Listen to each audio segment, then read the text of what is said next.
Welcome to Ignatian Pathways, a podcast where we gather voices from the Ignatian family to share the many, many ways to God we have discovered through Ignatian spirituality. I'm Dr. Dave De La Fuente, Associate Director for Ignatian Young Adult Ministries at the Office of Ignatian Spirituality. Here's a fun episode with our two inaugural mission team interns, Rachel Sexton and Kelly Bender, both of the Boston College Clough School of Theology and Ministry. And it so happens that they just graduated, so congrats to Rachel Sexton, M.Div, and Kelly Bender, M.A. I'm going to give them a chance to introduce themselves. Hi, Dave. Thanks for having me. My name is Rachel, and I am a third-year M.Div student here at the Clough School of Theology and Ministry. I'm a chaplain candidate in the United States Army, and came directly from Vanderbilt University, where I commissioned from their ROTC program, and am currently serving as a first lieutenant and chaplain candidate in the U.S. Army Reserve at Fort Devens, Massachusetts. Great. And Lieutenant, this is your final semester, right? This is indeed. Wow. So lots of threshold moments and great things down in the horizon for sure. And to my left is Kelly. Yeah, hi, I'm Kelly. I am a second year MA here at BC CSTM, and I am working on my thesis right now and actually get to defend it very soon, which is exciting. And then I will be moving out to Seattle after this. West Coast is the best coast. It's true. I've determined that is true. Yes, it really is. And so for both of you, this is your final semester. So lots of threshold things, and you have some really exciting kind of events to bring your time here to closure. And I think that ends up dovetailing really nicely with some of the themes that we're going to talk about today. So thanks again for being here and for pursuing this opportunity with us. We're super pumped for the rest of your semester here and your time with OIS. And so let's start off with kind of a general question, but it is one that will kind of ripple and unfold for sure. So you both are here at BC CSTM. It's a school that has attracted a ton of talented folks who are continuing to make a difference in the church and in the world. And so what led you to pursue graduate study here? Whoever wants to start, feel free.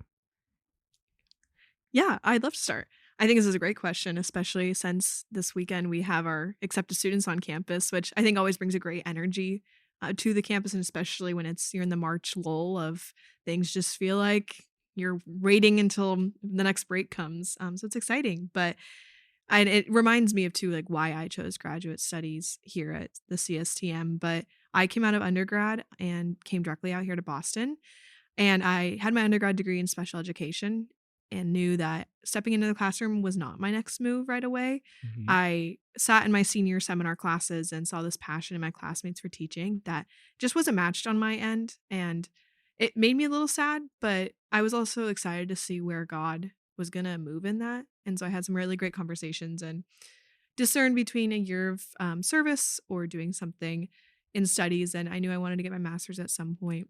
I never would have told you that it would be in theology and ministry. I don't even think I knew that existed entirely until one of my mentors had mentioned it.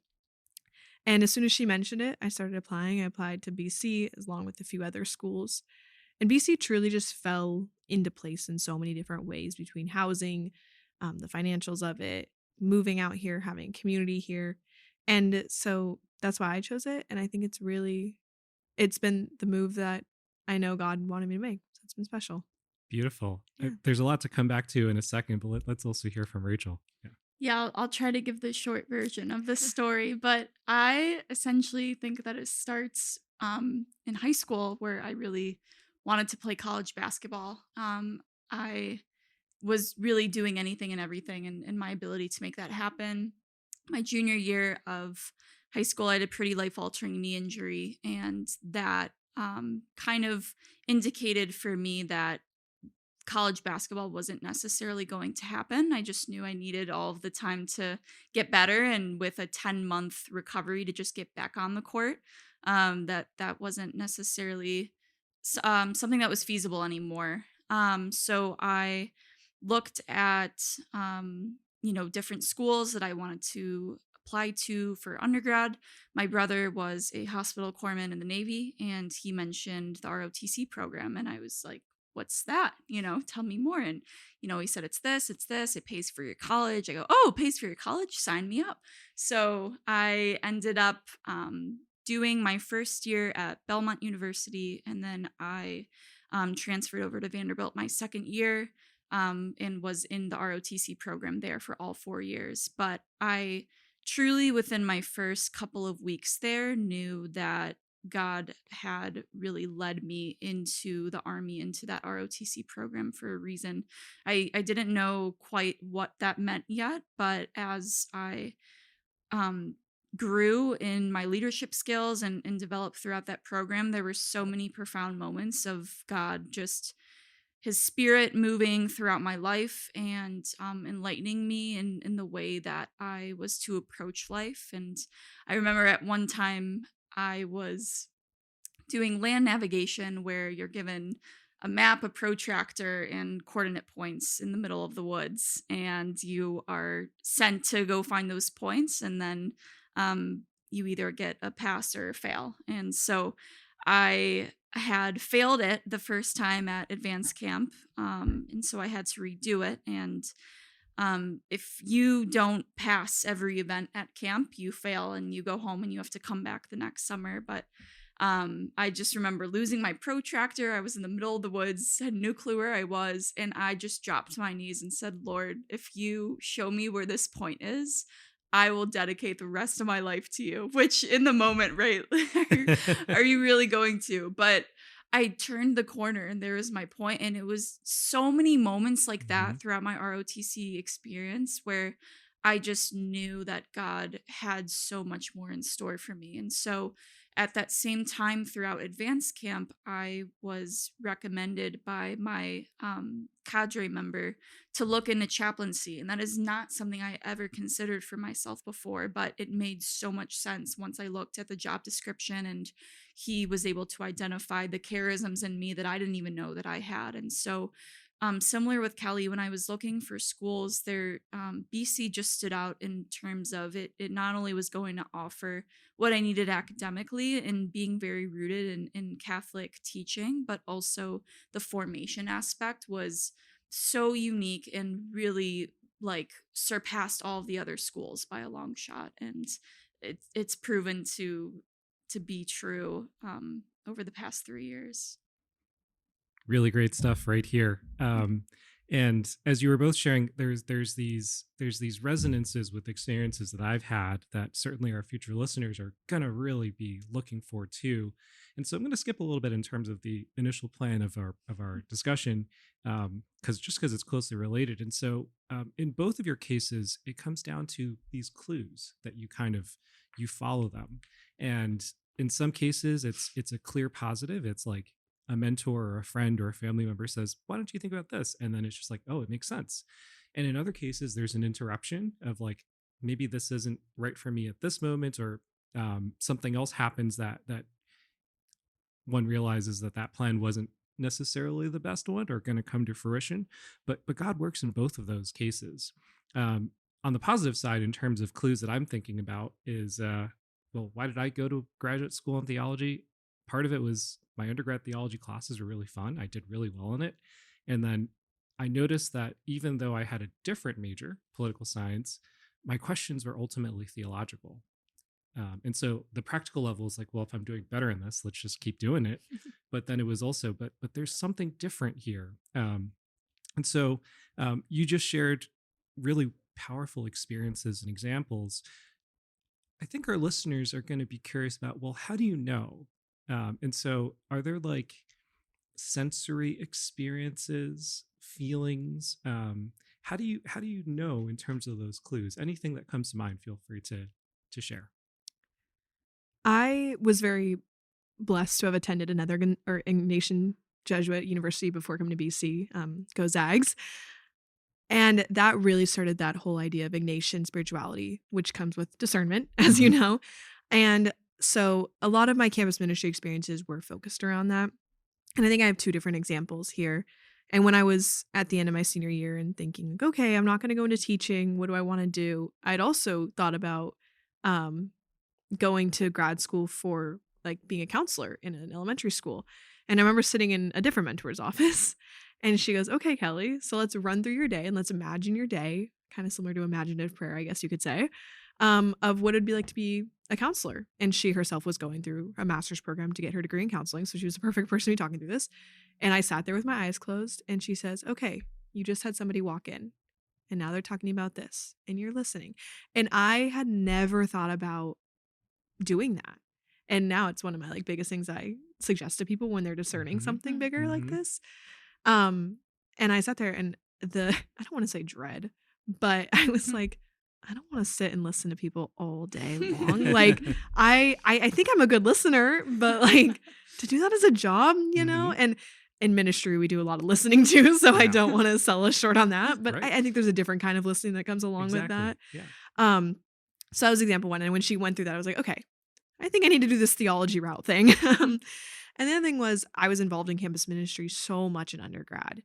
And I felt so alive in every single one of those instances of being on retreat. And you could say that's, oh, the retreat high. But truly, I think if you are willing to give so much of yourself on these weekends and continue to go back, and I lived as a resident minister, and I will tell anybody who asks, that was my favorite year of college, was getting to live with 47 other freshman girls as I was a junior in college and could have been living in an own house.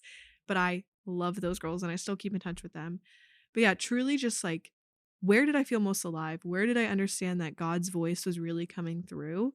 And I'm so grateful that that now gets to be my job for the future. And then also just talking to other people and understanding their experiences and not being afraid to ask for that advice, Mhm. and where they've seen God work in their lives. And I think too what you just shared, it's it reminds us that it's not a question of listening or not listening. It's in what way are you called to listen as a Hmm. minister. And once one finds that, that's exactly where God wants me to be. Right. And so that little nuance is a really, really important and profound one. Yeah. And I think it's also, sorry, one more thing, really Yep. important to also say that, when you're doing this discernment, it's not about finding the thing that's going to be the right thing for the next 5, 10, 15, forever years. It's what's the next right thing. And that might be today or tomorrow's next right thing, but it's just the next right thing. You can't see this, listeners, but I just did the mic drop kind of action because that was really great. Rachel. Yeah, so I when I came here, it was funny for Accepted Students Day, we were going over the Ignatian approach to study, and I learned the word discernment for the first time. As you might have been able to pick up, I have a little bit of a different background than my two colleagues here. It's not that I was living necessarily a secular life, but it definitely wasn't immersed into a life of ministry and theology like it is now. It was really through the army where these experiences of God really came about. But the closest thing to discernment that I was doing happened my junior year. So this was before I went to advanced camp. And you had, as an MS3 cadet in the program, to make a decision once you got back to campus in the fall of what you were going to branch. So my peers branched, infantry, armor, military intelligence. There are many different routes that you can take. And so I was journaling every day for about 3 months. I was in a songwriting class, and so this actually prompted us to get really good lyrics out of Mm-hmm. us. But most of what I was journaling was talking to God and saying, Lord, I feel that, because at the time I thought infantry was where God needed me because it was the most challenging for me. I was always pretty physically fit, and that is a strength of an infantry officer, but something about it didn't sit right with me. And so every day was just this almost back and forth discernment and conversation with God. And it just really never fully sat well with me until I, like I mentioned earlier, went to advanced camp and had my lieutenant kind of see these charisms in me, said I was an empathetic leader, and really showed that I cared for my fellow soldiers, and then recommended that I went into chaplaincy. And so I remember that moment so vividly. I was sitting on the bleachers, we were about to get a brief, and I turned to my friend and I go, I have to do it. I have to pursue this chaplaincy thing. And she's like, wow, that's amazing. And that is the most, I think, clear answer I have received from God in my life. And that is what sustains me through all the roadblocks that have presented itself. Yeah, definitely a sense of the mission continues in a sense. I know it's like that's kind of a trademarked thing, but it's relevant for this. And what I heard too, Rachel, is there's a sense of like, and this gets to the next prompt, that there's a discovery of a different possibility in one sector. Like it's not like you're not in the army, but you've discovered a different mission within that. And 100%. and I think that a lot of folks discover that Ignatian spirituality helps them do that thing, to look at something that seems very well defined and discover a new possibility amidst that, and to pursue that. And so, insofar as that's true, I think it leads us to ponder and share, how has Ignatian spirituality, your sense of that, how has that grown during your time here? And I know it's only been 2 or 3 years, but it's a saturated space, and so I'm sure that there's been a lot of amazing growths and insights and lessons. So anything that comes to mind in terms of how your sense of the spirituality has deepened or changed while you're here?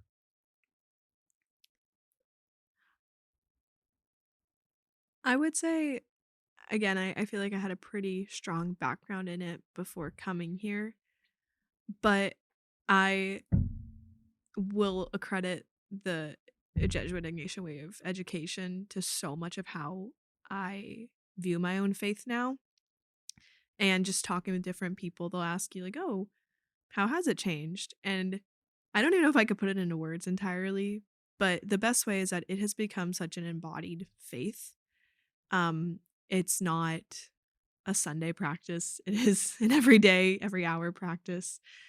And it also, the way that it is so lived out in the world, and especially in today's world, I think this, like, Ignatian spirituality does a really unique thing in the sense that it takes these real problems that we're encountering and puts a faith lens on it and responds through the church. And I that explicitly has come from sense studying, and I've seen that more, and there's more conversations around it in the classroom. And so I think it's just become a more lived out and applicable faith, and has become more integrated as well in my life.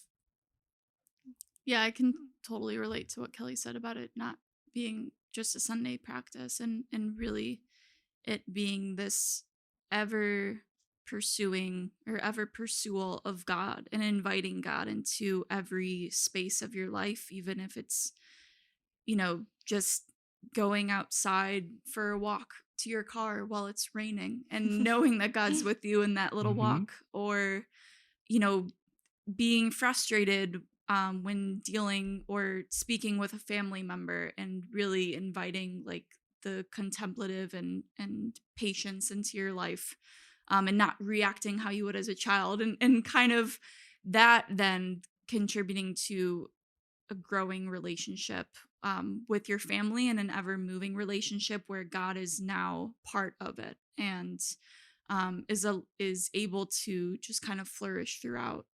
So I think also it would be negligent not to mention just the opportunity to study alongside the Jesuits has been so impactful for my spiritual journey. Um, that's another word that I learned when I first came here. So what's a Jesuit? And Jezza um, what? and so to be such good friends with them, like, and to come from a place where my experience of the church was just going to mass on Sunday and seeing the priest at the altar, and me in the pew, and now being able to, for the past 3 years, learn alongside of them and to develop a really deep friendship, and level of trust with one another, and knowing that those friendships are going to be lasting, and be able to walk in this journey of forwarding the mission of the church throughout my life has been such a grace.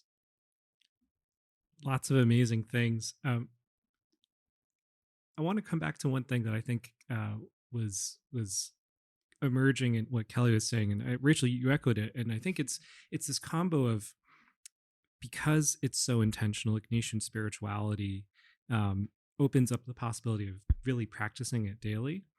Now, on one level, it's kind of demanding, isn't it? Right? It's like I can't take a day off like I take a day off from the gym. I take more than a day off, unfortunately, but and yet on the other hand, in what you've shared, the words that you often use, and not just you, but anyone in the Ignatian family, it's not demanding, it's freeing. Mm. I don't know if that like what does that spark for you? It's funny. I was just pulling up my notes for discernment that we ran in our senior year for a discernment small group, and the first thing that comes up is freedom. Discernment and making the right decision feels like freedom. And so to talk Ignatian, I think when you're like, yeah, it doesn't feel. Yes, prayer sometimes feels burdensome, but then you just are like, okay, well, let me just sit here in silence and have a conversation with God, and that you're just talking to God. Like it doesn't feel super burdensome. And I think what Rachel was saying about it's raining outside and you're walking to your car, like I don't have a car here, so I'd walk to campus a lot and I'd look at the flowers and I'd be like, oh, there's God. There's God's creation. Yeah. I got to think on that one a little bit more. That's beautiful. Yeah. I know that was a big question, but there is something there. So Yeah. we should keep digging at it. Yeah, so this is just really speaks true to something I've been working through for honestly years, and have like since entered theology, have been able to invite God into this kind of way of thinking. But there's a former US Navy SEAL, his name is Jocko Willink. I don't know if anyone's heard of him, but he has a phrase called discipline equals freedom. And I lived by that throughout my undergrad. I've always been a pretty regimented person, and ROTC kind of naturally instills that in you. And as I have grown into the space of theology, I've, had to really ask myself, you work out 5 days a week, you meal prep, you get your 8 hours of sleep. Why would you approach your spiritual and faith life any different? Mm-hmm. And so I think that is often looked over, that discipline isn't necessarily a part of the picture for Ignatian spirituality or for living a Christian life. But as I've grown older, I've just been more convinced that living a life of discipline opens up the most opportunities for your flourishing and for your continued partnership and expansion with God. Excellent. Yeah, I was just I think something that I've been reminded of just in this last couple of months is like relationships take work. And that's that same relationship you have with God. Yeah, and it does take work. And I think being here at school, it can often you're putting such a academic lens on something that's so personal to you. And I know I struggled with that my first year of just kind of be like, all right, I'm going to school and I'm going to learn about God, and I really don't know who God is right now in my relationship with him. Like it is I'm reading Carl Rahner, and that's all I can tell you. Maybe there's some Aquinas in there too. It's a holy mystery. Yeah. Yeah. And as somebody who hadn't studied theology previously, these were like big things thrown at me, and I was having to try to keep afloat. But there is, when you just focus on the relationship and you keep going and you make time for prayer, like you're saying, Rachel, it really does just allow for that freedom. Yeah. And so for our listeners, there's definitely an invitation here that it's the discipline of the self. It's the sense of relationship with God. And it's no different from any other relationship that we have. And then I want to lift up something I'm hearing from both of you in different ways, but they're all building synergy. And I think one way to talk about it is we can make this plug because this is our business as the Office of Ignatian Spirituality. But when the time is right for people to make the spiritual exercises, whether it's the 30-day format, 9 months, or the exercises in daily life or adaptations, you're praying a lot. And I don't mind saying that when I did the spiritual exercises, there were whole weeks where it's like, why? Like, I'd rather be watching hockey. I want to go to sleep, but kind of did what I could. Even if it was 30 minutes instead of an hour or 15 minutes instead of 30 minutes, I did it. And in that attempt to observe discipline, in that attempt to honor the relationship, in retrospect, a lot of things happened. And I Mhm. sometimes I just come back to those notebooks and I flip through it and it's like, whew, a lot was happening here that I didn't know at the time. God works with that. So that's more a plug for that moment, but I think it leads to, each of you arrive with a really great sense of God in your life. And everyone is hungry for this. And even for people who have that strong sense, I think most people among them will be looking for new ways to discover. And so, um, maybe to make it concrete, I think it was Rachel, you talked about like rain while you're driving or something. And that's an aesthetic experience, it's a spiritual experience. And Kelly was flowers. You've noticed Mhm. flowers, there's God. Um, I guess it's two levels. Like one is, how did you get there? What got you to notice that? I think I've always been a very deep philosophical person. I think it wasn't until I came here that I was able to put language to what I was experiencing, and Mm-hmm. that these beautiful, timeless moments were purely God. Mm-hmm. And to be ever reminded of his presence with me on a daily basis. Yeah, I'm gonna take that flower and make it a little larger to creation and nature. Mm-hmm. But I heard this quote that like creation is God's first cathedral, Mm-hmm. and after I heard that, I was like, yeah, that's Mm-hmm. onto something. Mm-hmm. But uh, like it is just the peace that you feel and just serenity of being there and taking it all in and knowing like this wasn't just created for nothing. Like Mhm. it was created by a God who loves us and wants to give us something. And that overflows into our everyday living and seeing the people we encounter and the things we get to learn and do. Mhm. This is really great because I'm thinking about the experience of photography, which is a new passion, and at some points it might become a vice. So the Ignatian spirituality bit's going to be like, gotta be careful. But I've often thought about my iPhone experience using the camera phone, where it's like lots of people see something pretty, we'll take a second, we'll take a photo, it's a great photo, and I wonder if that's it. Whereas the more I practice photography, the more I realize it's an invitation not to just have that one moment to notice, but to keep naming, why am I finding all of these trees and flowers beautiful? Why do I want to take photos of these birds, right? Why do I find cities and towns and so on like photo worthy? And I think it takes discipline for that. And then the more I practice that discipline, we get at the freedom. And then it's like, of course, you're going to find nature to be God's cathedral. And so this is just really, really great and extremely rich. And I trust it's going to be really helpful for our listeners. And it's going to set the stage for the next little bit. Hmm. So you find God certainly in very obvious thematic religious things. You're getting a degree in theology in a few weeks. It is a few weeks, right? Yeah. It's not 2 months. Basically, Yeah. yeah. 7.5. 7F. Who's counting? Yeah, 52 days, I think, actually. Who's counting? And there's nature, right? And there's prayer. But knowing just a little bit about you, I know that there's other ways that you find God that are maybe a little bit off the beaten path. Would you be willing to share one of those things and how you see God present there?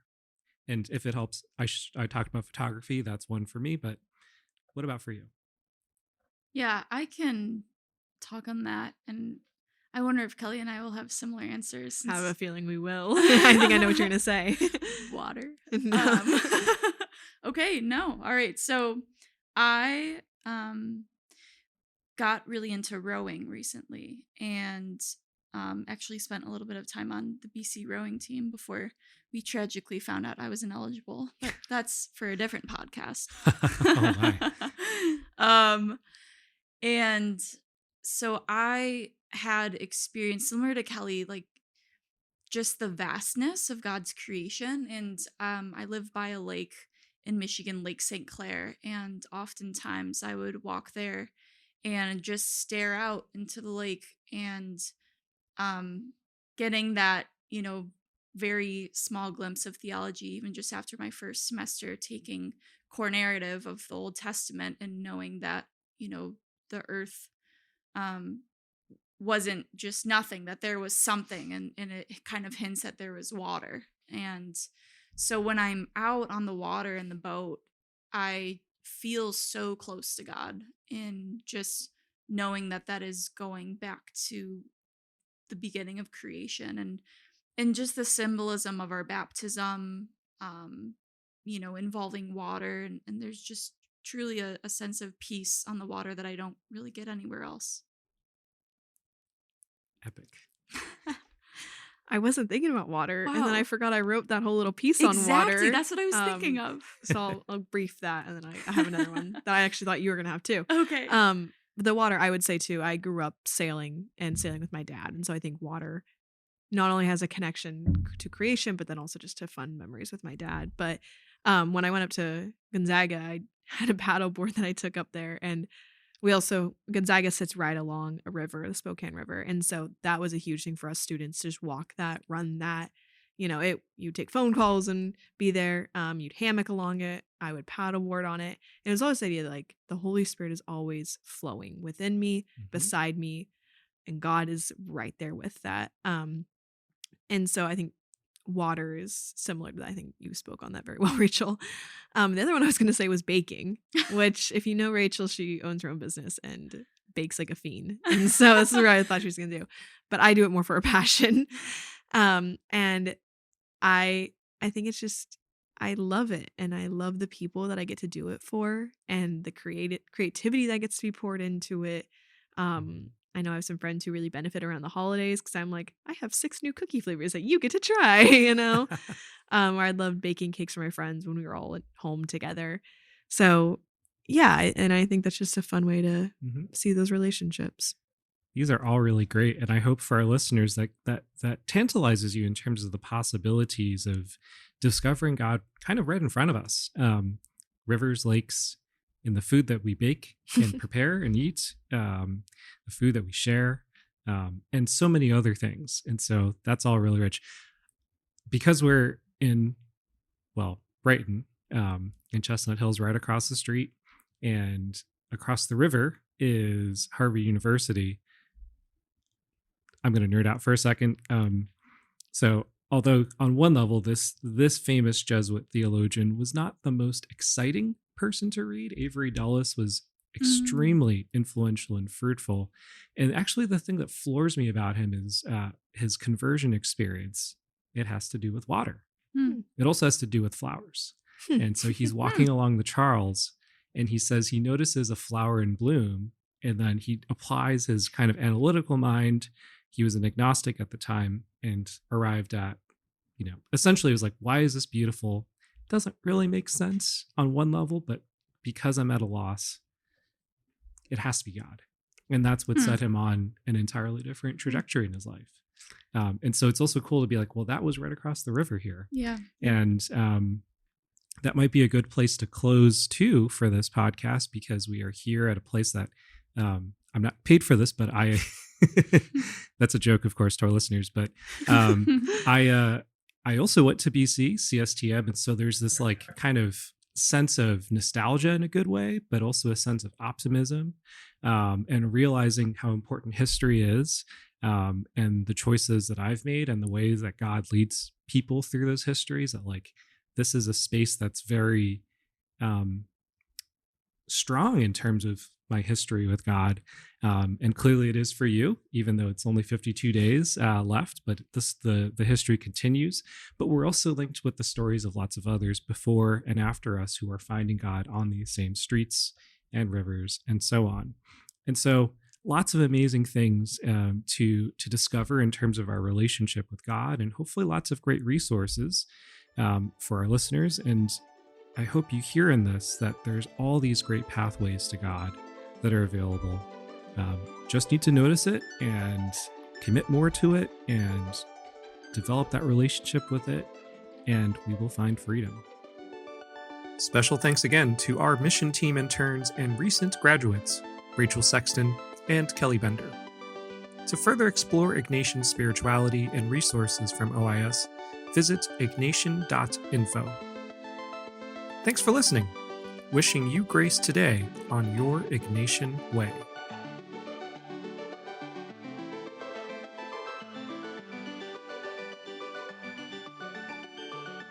Ignatian Pathways is hosted by me, Dr. Dave De La Fuente, and produced and presented by the Office of Ignatian Spirituality, a ministry of the USA East Province of the Society of Jesus, the Jesuits.